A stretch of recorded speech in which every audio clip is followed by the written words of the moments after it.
Hi, everyone, and welcome back to Marketing Made Easy by Jottful. My name is Dawn Verbrugge. I'm Jottful's founder and CEO. Today on the show, we have Jennifer Zhang. She's the founder and CEO of a company that makes watch kits. She started this company just 6 months out of college when she was flat broke. She invested $1,000 in a Kickstarter campaign and used that to pre-sell $91,000 worth of watch kits and made $400,000 in revenue in just her first year of business. In this episode, she's going to share her secrets for getting publicity for her nascent business, and she's also going to talk about the strategy she used to hire an ad agency to help her run her campaigns. It's a really exciting episode, some great information from a young entrepreneur. Really excited to have you. Enjoy.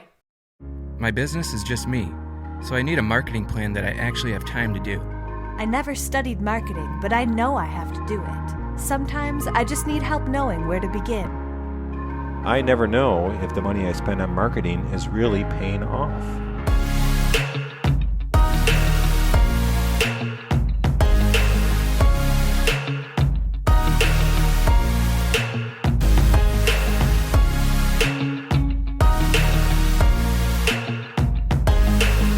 Welcome to Jottful's Marketing Made Easy. I'm Dawn Verbrugge, Jottful's CEO, two-time entrepreneur, former business school professor, and the one with the marketing experience.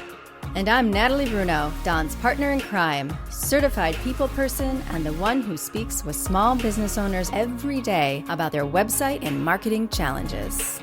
We're here to have practical and fun conversations with people who know a thing or two or three about how to get more customers for your business.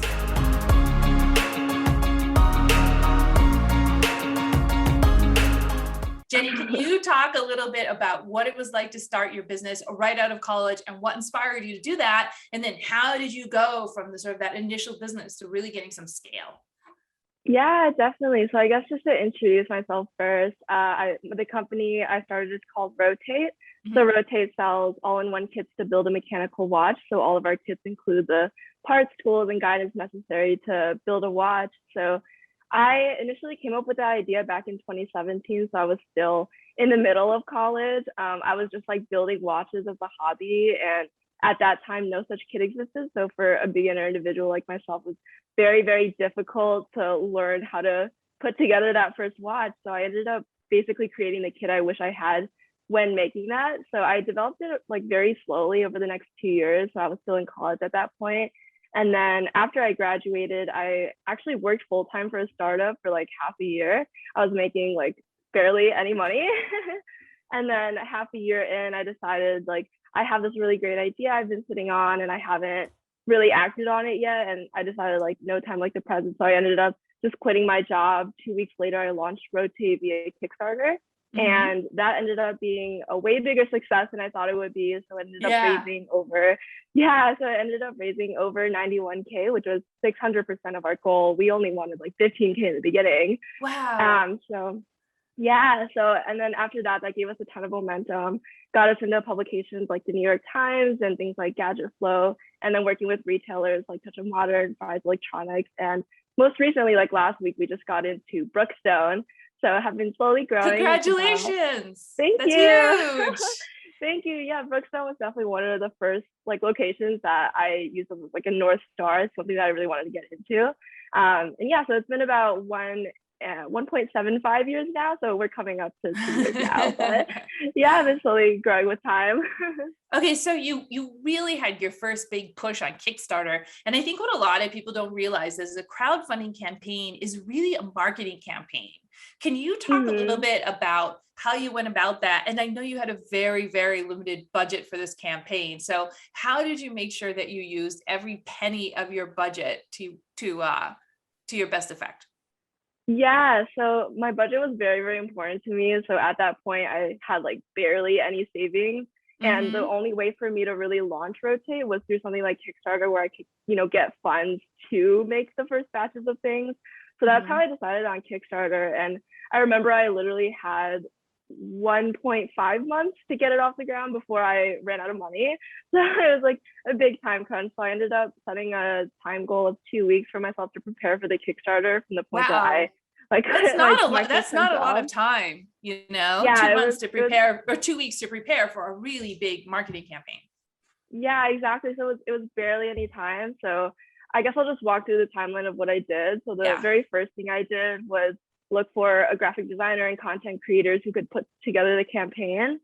So this is actually my second Kickstarter campaign. The first one that I've ever done was for another company, and it was also a success. But I realized I spent like so much time like creating the campaign by myself that it was just a lot, and I wouldn't have been able to do that in 2 weeks. So I looked for someone else who could build it for me. So the first step was doing that. I remember when I just posted around in Facebook groups, and I got over 50 inquiries of people with marketing companies who wanted to put together the campaign. And I went through everyone's portfolio, everyone's pricing, and ended up going with this one marketing company that had really, really good pricing, but really high quality work. And I actually still work with them today. So it was very, very big success. Like they do my website now, like everything. So it all started with that Kickstarter. They were So able to offer me a pretty.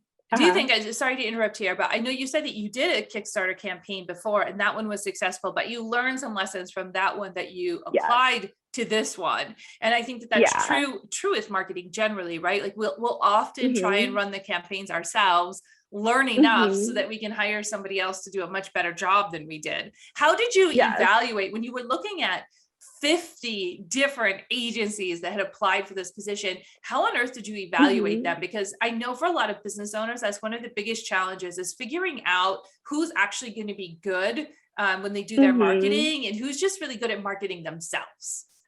Yeah, so the main thing that I looked for, so I was basically looking for a graphic designer who could put together the bare bones of the campaign, and then someone who could put together a video, because for Kickstarter, having a video is very, very important.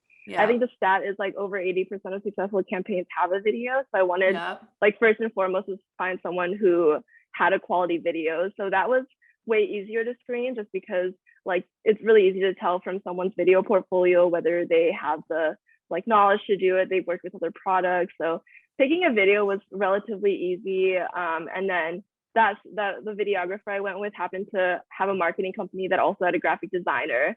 And then graphic designers, it's a little simpler, like what you need them to do, especially if you provide them guidelines and imagery. So for that one, I just like took some of my own images too, and then threw like together a color palette and gave it to the designer. So that was a little bit easier. But the video for Kickstarter was the main guideline that I used.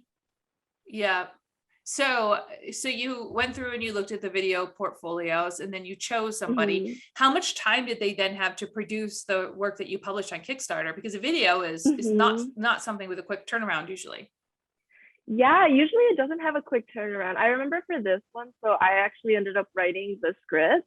And then I gave it to the videographer, and we literally just went to a coffee shop, like this coffee shop that we found on Yelp, and we were able to knock it out in an afternoon. It was actually so fast because the way that we did it was basically just talking to the camera. And then we had some other shots of like building the watch and things that were relatively easy to film. I think it also comes with finding someone who's like very experienced with videos. Like the more experienced you are, the quicker they'll be able to get something like this done. And it was only one guy who ended up coming. Like in that agency, there's a bunch of content creators, but it only took one guy to create it. So it just helped us get it done really quickly. Yeah.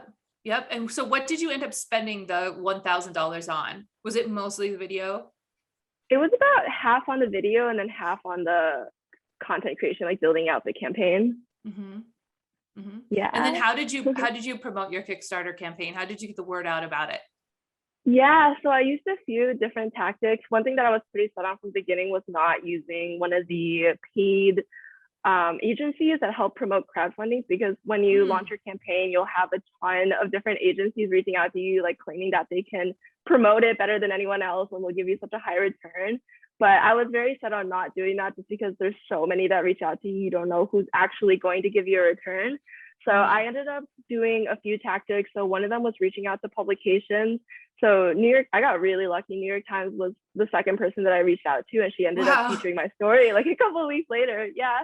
So I have a few different methods of finding publications. So it's basically just going to the news section on Google and seeing who's written on similar topics or is in your industry, like who would actually write about your Kickstarter and it would fit with their content. And then writing a very personalized message to them saying, hey, I have a pitch for you, and this is why it would fit your audience. And then hoping that they'll take interest in it and end up writing the story. And then for publications like the New York Times or like really big publications, they're not going to make you like pay some sort of fee to get your story featured, you know?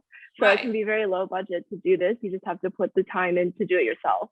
Yeah. I mean, I think, you know, you sort of kind of yada, yada, yada over the hard part. The hard part is writing a pitch that's compelling and convinces the journalist that you have something that's going to be of interest to their audience, which really means that you have to know who their audience is. And in the case of the New York Times, I mean, that's a very well-known publication. So you can kind of very easily see who their audience is, and they provide that information to advertisers anyway. But for smaller publications, how do you go about finding out who their audience is, or how do you make sure that you're writing a pitch that really, really is going to be compelling to their journalists? Yeah, definitely. So I would go into their work. So you go to the publication. If you found an article about them, just click on their name and see what they've written on in the past, and that can really shed some light on who their target customer is. Like if they're only writing on gift reviews, you know that they're writing on gift reviews, right? So if you write a pitch to them, then it's got to be specifically targeted to like, our product is a really great gift, this is why, and it'll fit perfectly with their audience. So doing something like that, or a lot of them also have Twitters. Like for some reason with editors, Twitter is a very big thing in that world. So going to their Twitter and seeing what different content that they post, or even going to their LinkedIn and seeing what their other work history is, or sometimes they'll detail like exactly what they like to write about. Yeah, super smart to go and specifically pinpoint the kind of story that you might fit into, right? So you're not just going and saying, hey, why don't you write a story about this new watch brand? Because why would they write a story about a new watch brand? But you're going to them and saying, hey, I see that you do you do stories about gifts. Here is something that could be a gift for your audience. A great example. Exactly. It's especially because these editors get like hundreds of different inquiries per week. So for you to really appeal to them, you need to understand that they are the center. Like you have to really appeal to their interests. It's not about you, it's about the editor and how you're going to like help them get a story that'll work, you know? Yeah, the same holds true with customers, right? It's not about you. It's about what they're looking for. So something else you did that was pretty smart, and I don't know if you had experience in PR before you started doing this, because you really did a fantastic job with the PR for your Kickstarter campaign. But one other thing you did is that you created a press kit. Can you talk to everybody listening today about what is a press kit and what did you include in yours and why was it important to your process? Yeah, so the press kit is going to be somewhere on your website. I put it in my footer, but it's basically this kit that includes downloadable files. So if you put different iterations of your logo, you're going to want to do that. So the goal is essentially to give it to an editor, and then they'll have all the information they need to write out a story, including different images that they'll want to feature or different logos that they'll want to put on depending on what their site is. So it just makes everything very, very easy for the editor to put together. So you're not going like back and forth asking like, oh, do you have a brighter logo, darker logo, or like a different photo, you know, something like that. So it just helps the editor out a lot. So do you mention it in your initial pitch, or if they reply to your pitch and express interest, do you then reply to them and include the link to the press kit? Yeah, so it would be if they respond showing interest, because in that first email, you don't want to like overload them with a ton of information, or like sending a press kit could be a little assumptuous, like, oh, I think you'll do the story, so here, you know? Okay, so in the press kit, you have maybe an about the company or some kind of timeline about the history of the company. You've got pictures of yourself so that they have high res images they can use for the publication. You've got different versions of the logos, color, no color, dark background, light background, all that kind of stuff. So basically they can download everything that they would need and cut back on some of that back and forth, because of course they're all on deadline too. Exactly. And then one other thing I put in mind is a few links to other publications that I've been a part of. Partially to provide them with some content, like if they need like inspiration or to see like what other people have written. It's also a little bit towards credibility. Like if they see that New York Times has written about it, then they're like, oh, this is a company that's been more credible, you know, and they feel more comforted in writing about it. Yeah. Yeah. I want to like put a little pin in that because we did, we spoke earlier with a publicity expert. Her name is Mary Beth Bentwood. She owns a company called Brand Elevation. And she said that's actually one of the biggest no-nos that she sees entrepreneurs and business owners do is that they'll say, hey, you know, Washington Post, you should write about me. As you can see, I was just written about in the New York Times. And of course, the Washington Post journalist is thinking, why am I going to write about them? They were just covered by my competitor. Oh, really? I didn't know that. I see. So maybe if you include that stuff on a press mentions page or something on your website, that helps to your point, give you the kind of credibility that you're a legitimate brand and that you're worth writing about, but doesn't sort of, you know, raise their ear and get them to think, oh, maybe I shouldn't write about them. It's already been done. I'm not telling you anything new. I didn't know that. Oh my God, I'm going to incorporate that now though. Interesting. Well, but it was effective for you. So you did all your own PR. Yeah. It sounds like you did it really proactively, right? You researched the journalists, you researched their audience, and you reached out to them. Did you do any of the sort of more reactive stuff where, you know, like help a reporter out or something like that, where you get an email of journalists who are looking for sources for stories and you reply and mention yourself as a source? Did you do any of that, or was it all proactive? Yeah, I actually just started using Haro, Help a Reporter Out, 2 months ago. So it's funny that you mentioned that. I had no idea that existed, but it's actually been so helpful. So it essentially just sends me an email, I think 3 times a day, with a list of like different topics of editors looking for sources. So for me, one big thing is I'll just search term gift guides, because a lot of people will post in Haro looking for gift guides, and that's a really easy one to try to get into. But I totally agree. I wish I knew that existed when I launched my Kickstarter. Yeah. So I know a lot of the business owners that we've been talking to specifically use Haro and said that it's not only good for getting them publicity, but it's also good for getting backlinks to the website, right? All of those links back are helpful for your SEO. Yes, that's also why we have, I have a blog on the website. It's definitely a small thing. We put it in the footer, but the main purpose of having a blog is so that you have links that are going back and forth, and you can put other, like outside links in there to have some backlinks, and it really just helps with SEO and bumping your company up in the search engines. Awesome. So what are you still doing yourself today, Jennifer? And what do you have people helping you with now? Because I know you've been growing since that, you know, initial spurt you described as 1.75 years ago. Since then you've been growing like crazy. So what are you still doing yourself in terms of marketing, and what do you have people helping you with? Yeah, so I initially 1.75 years ago started off doing pretty much everything by myself. Like I was trying to do Facebook ad campaigns, put them all together by myself, do like everything by myself. And I slowly over time started delegating it to other experts, like people who are really good at that. So at this point, the main people that I'm working with, I have a web developer who I talk to on a daily basis. He makes website updates, and we're constantly improving the website. I have a graphic designer now as well. He'll put together things like brochures, website designs too. And then I've got content creators. So I think that's 3 more people who will do photography and videography for social media or ads or like website images. And then I also have an intern who will help me with the smaller tasks that I used to do myself. Like the easier things is just more mundane to be doing it. So I have interns to help me out with that. So I'm in a position now where I'm doing more overarching things. Like I work on product development most of the time, like trying to develop products for the future or improving on the current products that we have. I still deal a lot with customer support just because there's so many different technical questions that we get, where I found that it's best if I'm doing customer support for now, although I do want to, you know, delegate that out over time as well. And then we work with an ad agency as well. That was something that I found is way more effective to delegate instead of trying to do it yourself. It's very hard to get an ROI on Facebook and Instagram ads if you do it yourself. Talk a little bit about that, because I know at Jottful we're in a similar position. We've been running these YouTube ads, which YouTube is part of Google. So we've been running these YouTube ads, and we just get to a point where, you know, internally we have reached a limit in terms of what we can do with copywriting, what we can do with video editing, and what we can do with ad campaign management. And we know that if we outsourced it, it would be a lot more effective, right? We get a much higher conversion Yes. rate, so we pay a lot less per customer.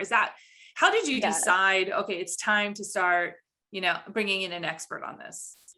Yeah, so right at the very beginning when I was running all the Facebook ads by myself and I was, putting together the content for everything, I was trying to think like really hard on what would bring a conversion or not. And it was taking up a lot of my time, like just trying to run different ads, seeing that they weren't working.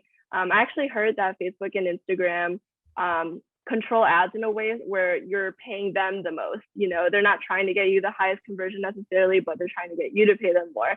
So it's very hard to get an ROI on those ads. And I wasn't seeing an ROI. So I remember trying it for a couple of months, seeing that it was like barely even breaking even. It was just like not worth it. So I ended up dropping it. And then I started thinking about an agency. So I reached out to a few different agencies to see what pricing would be like, because that was the main barrier for me, that I didn't know what the pricing would be like. And I imagined that hiring an agency would be super expensive, So I went to a few different ad agencies and ended up going with this one agency that somebody else that I trusted recommended to me. And they gave me some really good pricing. It was definitely good enough for me to at least try it out for a month and see if it works. Because my logic was that if you can get a positive ROI, then you can just keep pumping money into it and it's just going to give you profit, So that's right. I would make the investment, see how far it got me. If it was a positive ROI, I would just keep going with this ad agency. So it was a good amount of money. I think that first month I spent like $5,500 on it. But it was a positive return, something that I hadn't seen when I was doing the ads by myself. It was way better than when I was doing it by myself. And that was what gave me the comfort to keep going with them.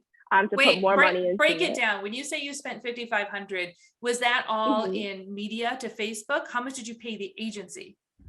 So that was I need to remember the exact number. I think around 5,000 of it was for the ad spend, like directly going to Facebook and Instagram, and then the remaining amount, the 500 or so, was to the agency. Okay. So the cost to them. So it was pretty low considering they were managing like 5 ads or so simultaneously to A/B test them and everything. And what was the return to me? I think the return to me was like 200 or 300 times what I had put in. So it was definitely very, very good. And then I tried that out in October because I figured with Black Friday that would be when sales would start going up. And then continue with them through the holidays, and it only continued to go up. So I continued to put more in the ad spend, and it turned out pretty successful. Yeah. There's this concept in advertising called the uncapped budget, which is what you always want to get to. If you're seeing a positive ROI, why not uncap your budget? Like you're willing to spend more and more and more, because all you're doing is paying $1 and getting $2 back, right? Or whatever your ROI is. It makes a ton of sense to spend a lot of money on advertising if you're seeing that positive return. Really interesting that you weren't seeing a positive return at all before you decide to hire an agency. Like normally, at Jottful, we have a policy of if we see a positive return, then we're willing to double down and hire an expert. But you did it without even seeing a positive return. So you really had faith that Facebook ads were going to get you there. Yeah, I was pretty nervous about it, especially because I thought I was putting in a lot of effort on these ads. Like, I feel like business owners are usually pretty egotistical. So I was like, I know my company the best. I can put together the best ads, you know?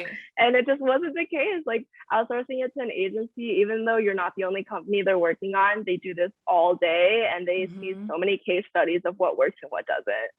Yeah. I know.